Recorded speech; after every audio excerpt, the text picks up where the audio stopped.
தந்தை மகன் தூய ஆவியின் பெயராலே ஆமென். இயேசுவே என் தெய்வமே, என் மேல் மனமிரங்கும். இயேசுவே என் தெய்வமே, என் மேல் மனமிரங்கும். அநியாயம் செய்தேன், கடும் கோபம் கொண்டேன், உமதன்பை இழந்தேனையா. அநியாயம் செய்தேன், கடும் கோபம் கொண்டேன், உமதன்பை இழந்தேனையா. என்னை மன்னியும் தெய்வமே, இந்த ஒரு விசை மன்னியுமே. இயேசுவே என் தெய்வமே, என் மேல் மனமிரங்கும். சங்கீதம் 117:2 மிக அழகாக சொல்லுகிறது. வாசிக்க கேட்போம். ஆமென். ஆண்டவர் நமக்கு காட்டும் மாறாத அன்பு மிக பெரியது. அவரது உண்மை என்றென்றும் நிலைத்துள்ளது. அல்லேலூயா. ஆமென். ஏனெனில் ஆண்டவர் நமக்கு காட்டும் மாறாத அன்பு மிக பெரியது. அவரது உண்மை என்றென்றும் நிலைத்துள்ளது. அல்லேலூயா. ஆமென். ஆண்டவர் நமக்கு காட்டும் மாறாத அன்பு மிக பெரியது, மிக பெரியது. அல்லேலூயா. அவரது உண்மை என்றென்றும் நிலைத்துள்ளது. அவருடைய உண்மை, சத்தியம், வேதம், இறை வார்த்தை என்றென்றும் நிலைத்துள்ளது. ஆமென். அதனாலதான் சங்கீதம் 118:6 சொல்லுகிறது, ஆண்டவர் என் பக்கம் இருக்க நானே அஞ்ச வேண்டும். மனிதர் எனக்கு எதிராக என்ன செய்ய முடியும்? இந்த நாள் பார்த்தோம். துன்பப்படுகிறாயா, வேதனைப்படுகிறாயா, கஷ்டப்படுகிறாயா, அவமானப்படுகிறாயா, அனைத்தையும் ஆண்டவர் மாற்றி போடுவார். நேற்று பார்த்தோம், உன் பகைவர்களை நீ மன்னிக்க வேண்டும்.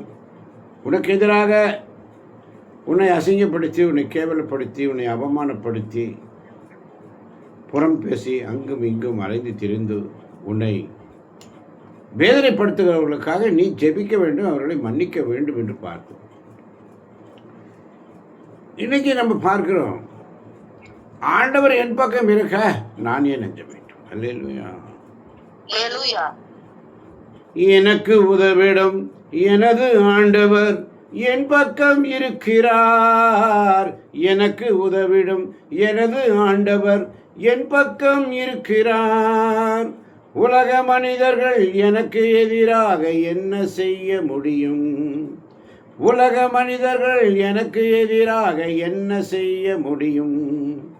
தோல்வி இல்லை நமக்கு, தோல்வி இல்லை நமக்கு, வெற்றி பவனி செல்வோம். ஆண்டவர் படைத்த வெற்றியின் நாள் இது.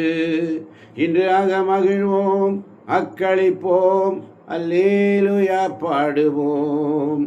அல்லேலூயா, தோல்வி இல்லை, அல்லேலூயா, வெற்றி உண்டு. வேதனை, துன்பம், துயரம், பாடுகள் இல்லாத நாட்களே இல்லை. ஒன்று போனால் ஒன்று, ஒன்று போனால் ஒன்று, ஒன்று போனால் ஒன்று வந்துட்டே இருக்கும். எதை குறித்தும் கவலைப்படாது. எத்தனை நன்மைகள் அவருடைய சமூகத்தில் காத்திருக்கிற பிள்ளைகள். நீ திருப்பாடல் அழகாக வாசித்தோம். இந்த பாடல் மிக அழகாக சொல்லப்பட்டது. நான் ஆண்டவருக்காக பொறுமையுடன் காத்திருக்க வேண்டும். ஆமென்.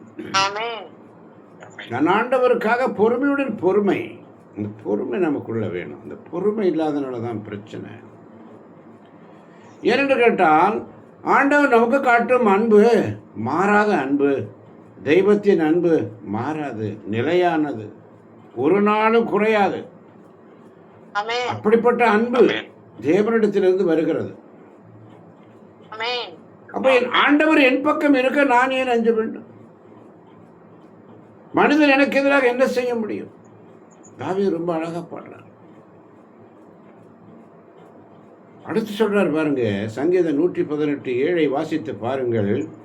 எனக்கு துணை செய்யும் ஆண்டவர் என் பக்கம் உள்ளார், என்னை வெறுப்போர்க்கு நேர்வதை கண்ணார காண்பேன். ஆமென்.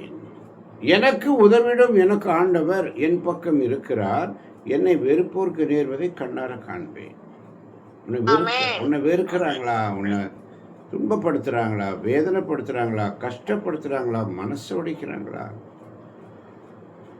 இன்னும் பல பிரச்சனைகள் உனக்கு கொடுக்குறாங்களா, ப்ரெஷர் கொடுக்குறாங்களா, மகளே, மகனே, சகோதரனே, சகோதரியே, பயப்படாத.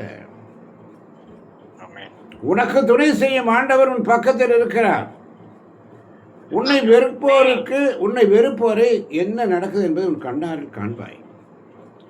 ஆமென். உன் கண் முன்னாலே தெரியும். ஏனென்று சொன்னால் நீ அவர்களுக்காக ஜெபிக்கணும் என்று பார்த்தோம். ஆமென். அவங்கள மன்னிங்க ஆண்டவரே. என்ன நமக்கு மேலே குற்றப்படி செலுத்தினாலும் அவன்கிட்ட என்ன சொல்லுவோம்? ஆசீர்வாதமாக இருமா, நீ நல்லா இருமா தாயே, அவ்வளோதான். No more comments. ஆமென். சண்டை போடுறாங்களா, நீ நல்லா இரு தாயே. ஆமென். உன்னை வேதனைப்படுத்துகிறாங்களா, நீ நல்லா இருமா. கஷ்டப்படுத்துகிறாங்களா, நல்லா இரு. ஆமென். வாயிட்ட சொல்லி முடிச்சிரு, மனசால நினைச்சிரு, வேதனை முடிஞ்சிச்சு. அதனால தான் சங்கீதம் 118:8 மிக அழகாக சொல்லும்.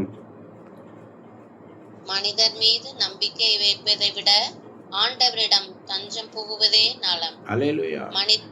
நம்பிக்கை வைப்பதை விட ஆண்டவரிடம் தஞ்சம் புகுவதே நலம். மனுஷர் மேல நம்பிக்கை வச்சா, மனுஷர் மேல நம்பிக்கை வைக்காத, அவர் மேல மட்டும் நம்பிக்கை வை. ஆமென். அல்லேலூயா. அவர் மேல மட்டும் நம்பிக்கை வை. மனுஷர் மேல நம்பிக்கை நம்ம எப்ப வேணாலும் உன்னை தாக்குவாங்க, எப்ப வேணாலும் உனக்கு பிரச்சனை கொடுப்பாங்க, எப்ப பிரச்சனை கொடுக்கலான்னு காத்திருப்பாங்க. சாத்தான் அப்படித்தான் காத்துட்டு இருப்பான். எந்த வகையில பிரச்சனை கொடுக்கலாம், கவலைப்படாத. இயேசுவிடம் காத்திருப்பவர்களுக்கு ஆசீர்வாதம். இயேசுவிடம் காத்திருந்து கவலை மறந்துள்ளே. இயேசுவிடம் காத்திருந்து கவலை மறந்துள்ளே. மகிமை பொழியுமே,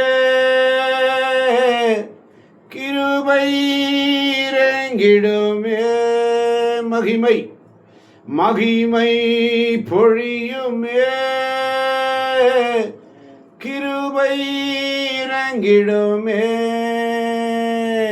இரவும் பகலும், இரவும் பகலும் பிரசன்னம் நிரம்பிடுமே.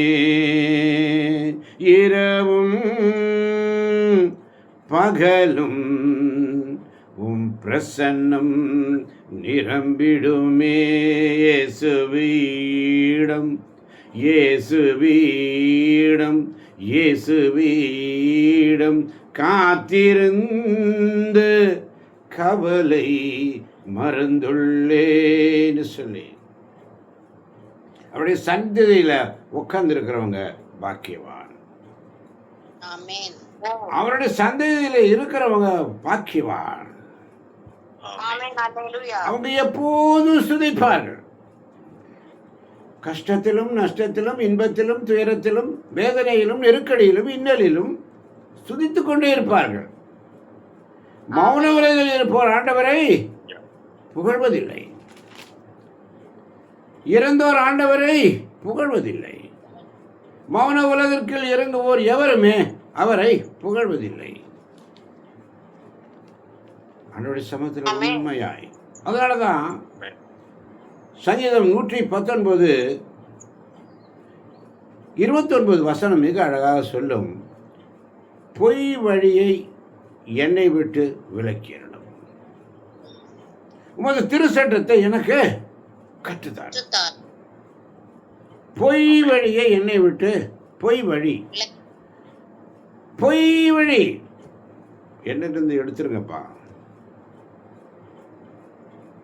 எனக்கு உணர்த்துங்கப்பா. ஏனென்றால் நான் புழுதியில் விழுந்து கிடக்கின்றேன், உடைய வார்த்தையின்படி எனக்கு வாழ்வளித்தார். நான் புழுதியில் விழுந்து கிடக்கிறேன். உதாரி மைந்தன் புழுதியில் கிடந்தான். உதாரி மைந்தன் எல்லாவற்றையும் இழந்தான்.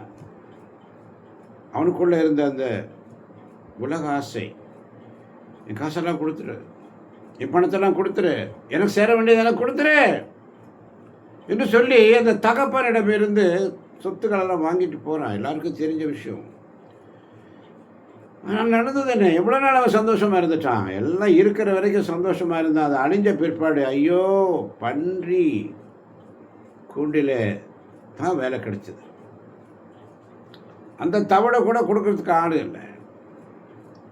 அவனுடைய மனநிலை எப்படி இருந்தது? ஐயோ நான் புழுதியில் விழுந்து கிடக்கிறேன், இப்படி வார்த்தையின்படி எனக்கு வாக்களித்தலும் என்று அவன் ஜெபித்தான்.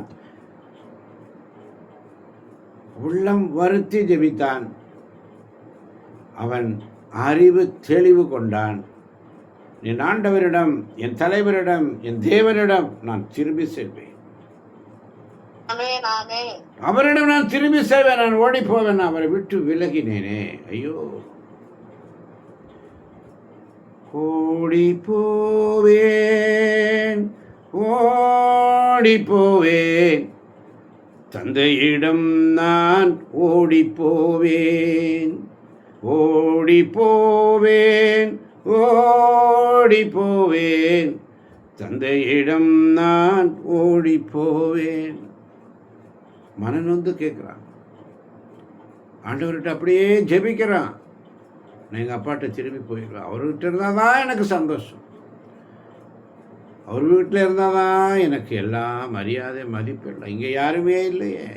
என் காசு பணம் இருக்கிற வரைக்கும் எல்லாம் வந்தாங்க, கொண்டாடினாங்க, சந்தோஷமாக இருந்தாங்க. எல்லாம் தீர்ந்த பிற்பாடு எல்லோரும் போயிருப்பாங்க. வேதனையோடு அந்த மகன் தந்தையுடைய இல்லத்தை நோக்கி ஓடுகிறான். என்ன நினைச்சு ஓடுறான்?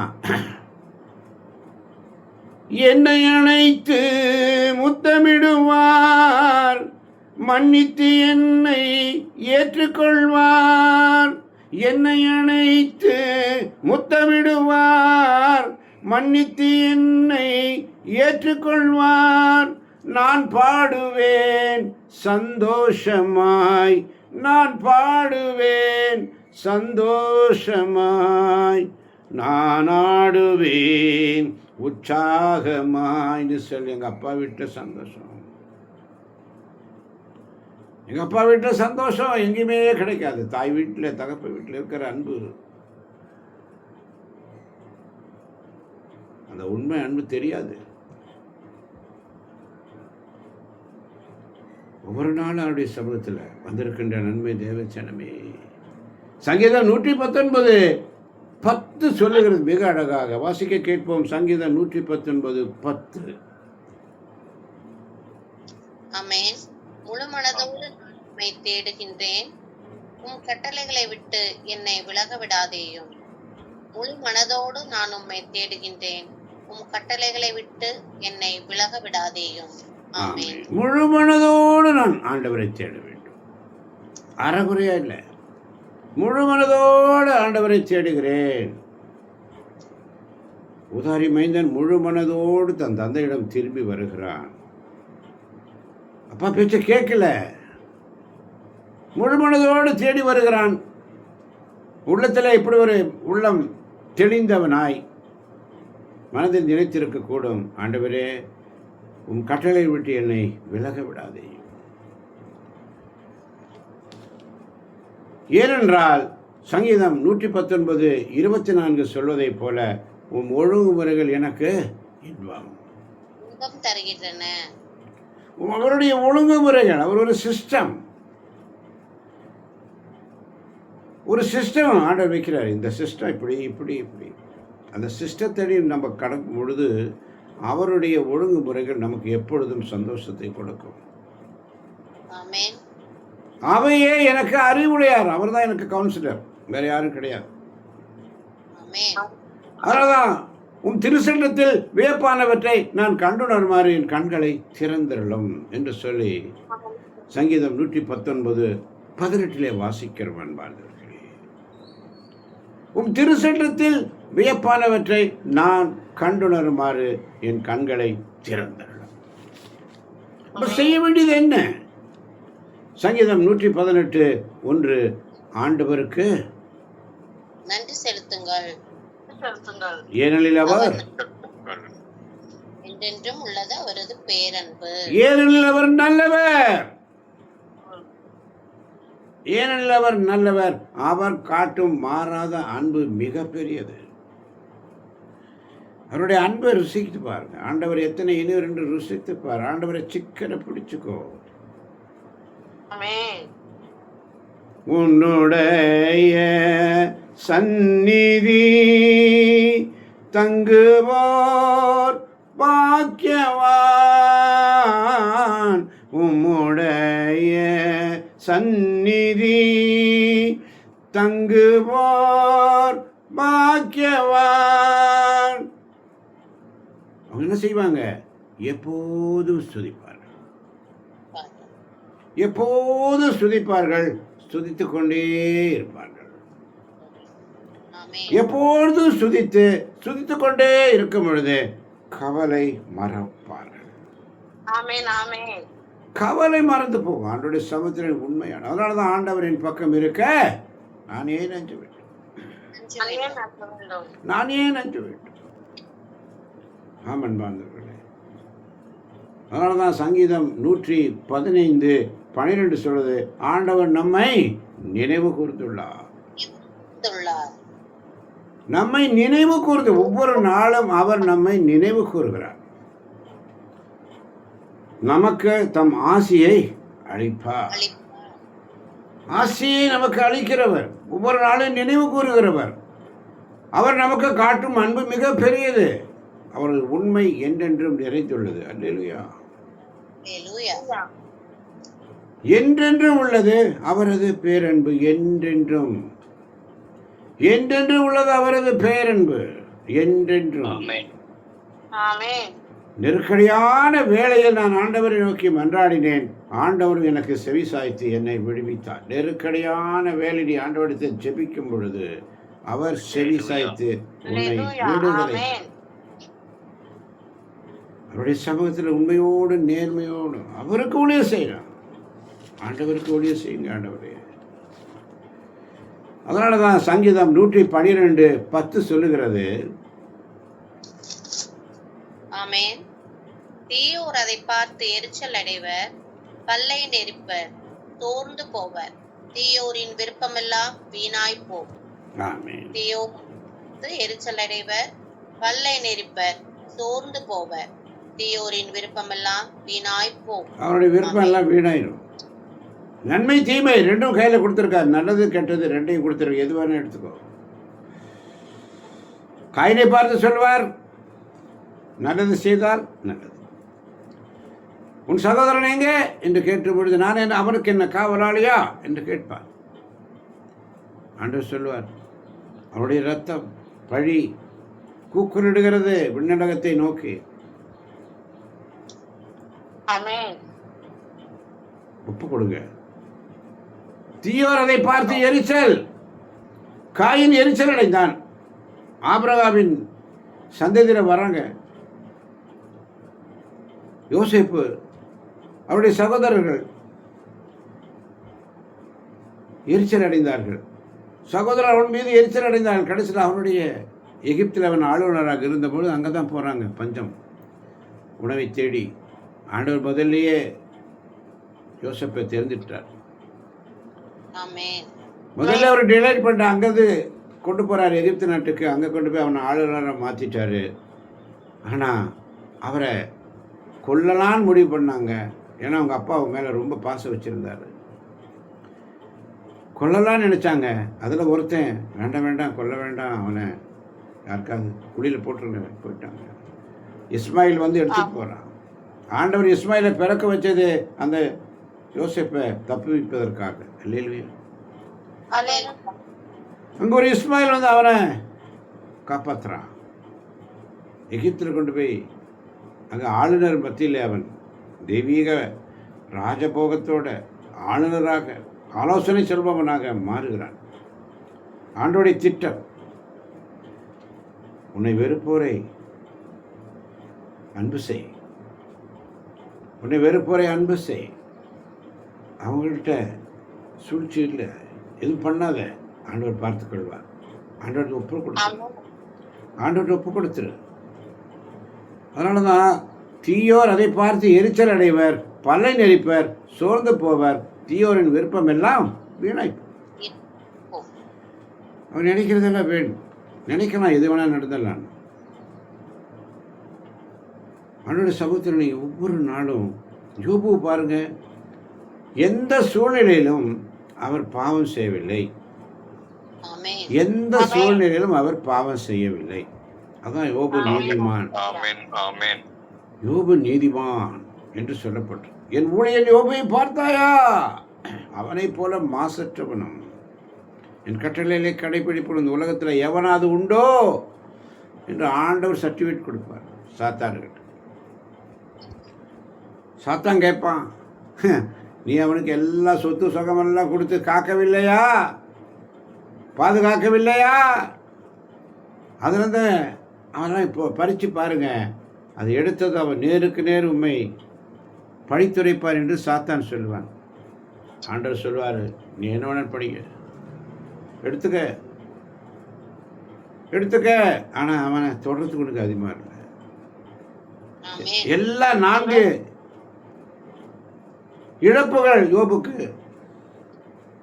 யோபு பாவம் செய்யவில்லை, கடவுள் தந்தார், கடவுள் எடுத்துக்கொண்டார் என்று இருப்பார். 2வது முறை சாத்தான் வந்து ஆண்டவர்கிட்ட கேட்பான், பத்தியா யோபு பாத்தியா அவன் எப்படி இருக்கிறான், அவனுக்கு எல்லாம் போய் கூட அவன் என்ன ஒரு நாளும் தூசிக்கல, என்ன ஒரு நாள் அவன் தூசிக்கல. ஆனால் பசாசை கேட்குறான், அவன் உடல் மீது கை வையும், நோயை கொடுங்க, எல்லாம் கொடுங்க, நீ என்ன வேணாலும் பண்ணிக்க, ஆனால் உயிர் மேலே மட்டும் நீ கை வைக்கிறதுக்கு உனக்கு அதிகாரம் இல்லைன்னு சொல்லிட்டான். நோயினால் எல்லாம் புண்ணு வேதனையோடு இருக்கிறாரு. அந்த வேதனையில் கூட யோபு பாவம் செய்யவில்லை. அவனுடைய மனைவி அவனை துன்புறுத்துகிறாள், பரிகாசம் செய்கிறாள், கேவலப்படுத்துகிறாள். ஆண்டவரே நம்பிட்டு இருந்தே என்னாச்சு, ஆண்டவரே நம்பிட்டு இருந்தே என்னாச்சு, இப்போ பாரு ஒரு நிலைமை. ஆனால் யோபு, நல்லதை மட்டும் நம்ம பெற்றுக்கொள்கிறோமே, தீமையை ஏன் பெற்றுக்கொள்ளக்கூடாது? நல்லதை மட்டும் நம்ம பெற்றுக்கொள்ளும் போது ஆண்டவரை கேட்குறோம், ஆனால் ஒரு தீமை ஏன் பெற்றுக்கொள்ள முடியாது என்று சொல்லி அவர் பாவம் செய்யவில்லை, கடவுளை தூற்றவில்லை, புகழ்ந்து கொண்டே இருந்தார். அதனால தான் அவனுக்கு இரட்டிப்பான ஆசீர்வாதத்தை ஆண்டவர் கொடுத்தார். இரட்டிப்பான ஆசீர்வாதத்தை கொடுத்தார். ஆமாம் பார்த்துருக்கல, யோபுடைய அதிகாரம் ரொம்ப ஜாஸ்தி இருக்குது. அதை நீங்கள் படித்து பாருங்கள். யோபுடைய காரியம் பார்த்தீங்கன்னா 1ஆம் அதிகாரத்தில் பாருங்கள், கடவுளுக்கு அஞ்சி தீயதை அவர் விலக்கி வந்தார், மாசற்றவரும் நேர்மையானவருமாக இருந்தார். 7 புதல்வரும் 3 புதல்வரும் அவருக்கு பிறந்தார்கள். உடைமைகளாக 7000 ஆடுகளும் 3000 ஒட்டங்களும் 500 ஏற்காளைகளும் 500 பெண் கழுதைகளும் பணியாளர்களும் மிக பலர் இருந்தார். அப்போ அந்த இடத்துல பாருங்க, அவர் தன் பிள்ளைகளுக்காக ஜெபிக்கிறார். 5ஆம் வசனம் சொல்லுவாங்க, விருந்து நாட்களில் முறை முடிந்ததும் யோபு அவர்களை வரவழைத்து தூய்மைப்படுத்துவார், பிள்ளைகளை தூய்மைப்படுத்துவார். ஏன் பிள்ளைகளை தூய்மைப்படுத்துறாரு? என்ன நினைச்சுப்படுத்துறாரு? என் பிள்ளைகள் ஒருவேளை பாவம் செய்து உள்ளத்தில் கடவுளை தூற்றியிருக்க வேண்டும். என் பிள்ளைகள் ஒருவேளை பாவம் செய்து உள்ளத்தில் கடவுளை தூற்றுகிறோம். அவருடைய சமயத்தில் உண்மையோ நேர்மையோ இருக்கல, உள்ளத்தில் கடவுளை தூற்றுகிறோம். ஒருவேளை தூற்றியிருப்பார்களோ என்று சொல்லி அவர்களுக்காக காலையில் எழுந்து அவர்கள் எல்லாருக்காகவும் எரிபலியை ஒப்பு கொடுப்பார். என் பிள்ளைங்க கெட்டு போயிடக்கூடாது. ஆமன் பார்த்துருக்கிறேன். அதனால தான் ஆண்டவர் அவனை பார்த்து சொல்லுவார் 8ஆம் வசனத்தில், என் ஊழியன் யோபுவை பார்த்தாயா? அவனை போல் மாசற்றவனும் நேர்மையானவனும் கடவுளுக்கு அஞ்சி தீமையானதை விலக்கி நடப்பவனும் மண்ணலகில் ஒருவனும் இல்லை.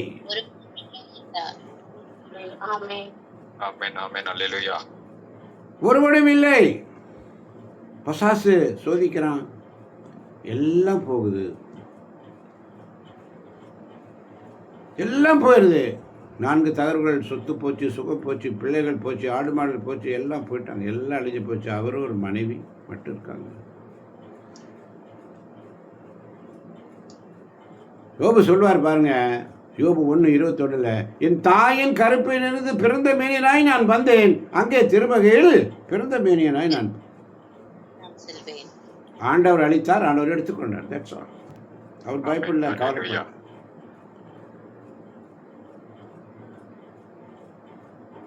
இப்படி சொல்றார் பாருங்க யோபுடைய ஜெபம் 20ஆம் வசனத்தில், தம் ஆடைகளை கிழித்து கொண்டார், தம் தலையை மடித்து கொண்டார், பின்பு தரையில் விழுந்து வணங்கி.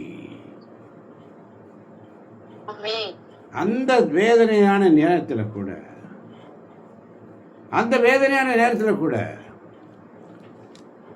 4 தகர்வுகள், அந்த வேதனையான நேரத்தில் கூட ஆண்டவரை ஸ்துதிக்கிறார், வணங்கி.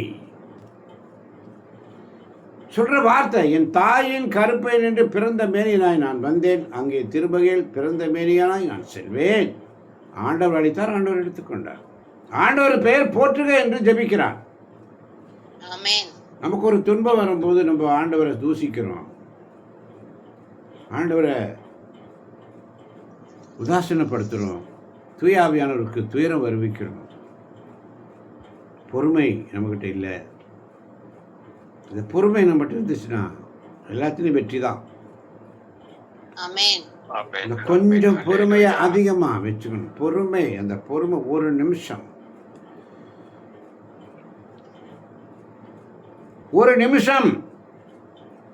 அந்த பொறுமை இழந்துட்டோம்னா எல்லாம் முடிஞ்சு போச்சு. அந்த ஒரு நிமிஷம் யோசனை பண்ணோம்னா என்றுமே வெற்றி. இல்லையா?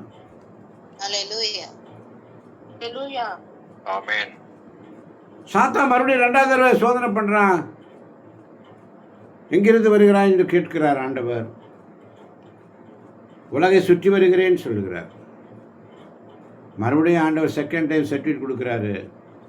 2ஆம் அதிகாரம் 3ஆம் வசனத்திலே, சாத்தானுடைய என் ஊழியன் யோபை வாசிக்கலாம். 2ஆம் அதிகாரம் 3ஆம் வசனம். யாராவது?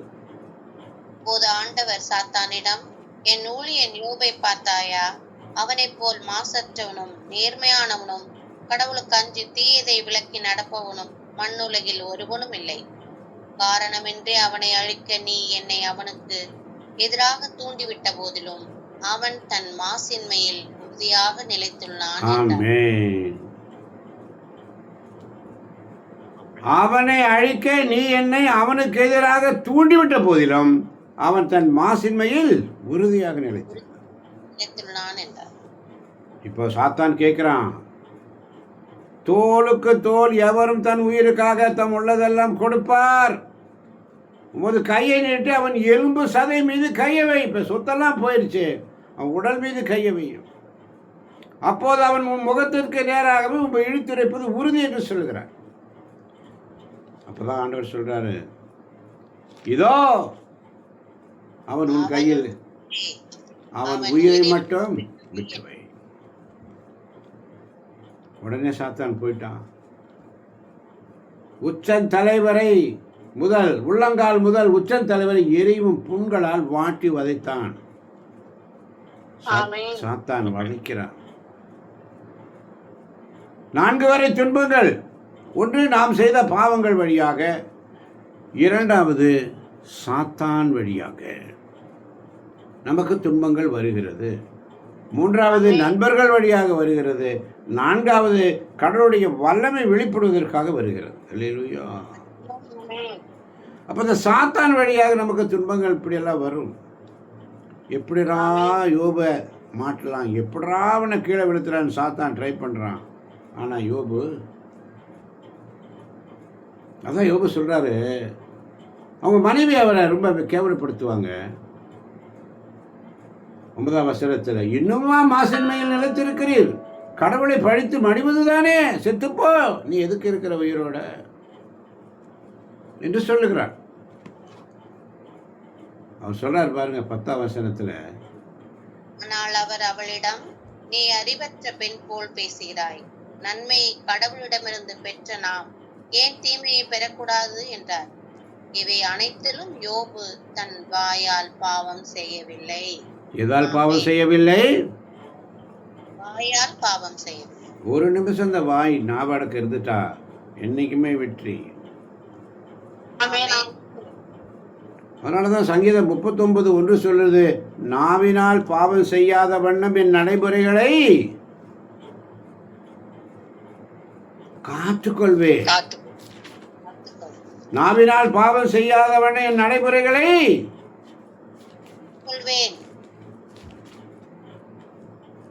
நாவினால் ஒரு நிமிஷம் அந்த பொறுமை இருந்துட்டா எல்லாத்திலுமே மகிழ்ச்சி. என் நாவினால் பாவம் செய்யாதவன் நடைமுறைகளை காத்துக்கொள்வேன், பொல்லார் என் முன் நிற்கும் வரையில் என் வாய்க்கு பூட்டு போட்டு காத்துக்கொள்வேன். ஆமன் பார்த்தவர்களே, யோபு பாவம் செய்யல, யோபு பாவம் செய்யவில்லை. நம்ம செய்ய வேண்டியது என்ன? திருப்பாடல் 27:4 வாசிக்கலாம். வேறு யாராவது ஒருவர்?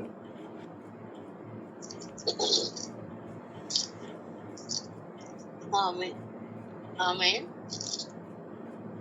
நான் ஆண்டவரிடம் ஒரு விண்ணப்பம் செய்தேன், அதையே நான் நாடி தேடினேன். ஆண்டவரின் இல்லத்தில் என் வாழ்நாள் எல்லாம் நான் குடியிருக்க வேண்டும். ஆண்டவரின் அழகை நான் காண வேண்டும். அவரது கோவிலில் அவரது திருவுளத்தை கண்டறிய வேண்டும். நான் ஆண்டவரிடம் ஒரு விண்ணப்பம் செய்தேன், அதையே நான் நாடி தேடுவேன். ஆண்டவரின் இல்லத்தில் என் வாழ்நாள் எல்லாம் நான் குடியிருக்க வேண்டும். ஆண்டவரின் அழகை நான் காண வேண்டும். அவரது கோவிலில் அவரது திருவுளத்தை கண்டறிய வேண்டும். ஆமென். ஆமென். ஆமென். ஆமென். உன்னுடைய சந்நிதி தங்குவோர் பாக்கியவான், உம்முடைய சந்நிதி தங்குவோர் பாக்கியவான், எப்போதும் துதிப்பார்கள், துதித்து கொண்டிருப்பார்கள், கவலை மறப்பார்கள், கவலை மறப்பார்கள், மகிமை பொழியுமேன்னு சொல்லி இப்படி கிருபை இறங்கட்டும் ஆண்டவரே. ஆண்டவரிடத்தில் ஒரு விண்ணப்பம் உனக்கு உன் மனசில் எப்பொழுது இந்த விண்ணப்பம் தான் இருக்கணும், வேற எதுவும் இருக்கக்கூடாது. அதையே நான் நாடி தேடுவேன். ஆண்டவருடைய இல்லத்தில் என் வாழ்நாள் எல்லாம் நான் குடியிருக்க வேண்டும் என்று ஒரு உடன்படிக்கை பண்ணு. ஆண்டவரின் அழகை நான் காண வேண்டும். அவரது கோவிலில் அவரது திருவுளத்தை கண்டறிய வேண்டும். அதுதான் நமக்கு தேவை. எப்பொழுதும் நான் ஆண்டுடைய சமூகத்தில். அல்லேலூயா. அதனால தான் சங்கீதம் 27:14 சொல்லுகிறது, நெஞ்சே ஆண்டவருக்காக காத்திரு, மன உறுதி கொள், உன் உள்ளம் வலிமை பெறட்டும். ஆண்டவருக்காக காத்திரு. ஆண்டவருக்காக காத்திரு. அவருக்காக காத்திருக்கும்போது உன் மனம் உறுதி கொள்ளும், உன் உள்ளம் வலிமை பெறும். அவருக்காக காத்திரு. கேட்கின்ற கேட்க போகின்ற ஒவ்வொரு பிள்ளைகளையும் தேவன் நிறைவாக ஆசீர்வதிப்பாராக. ஆமேன். ஆமேன்.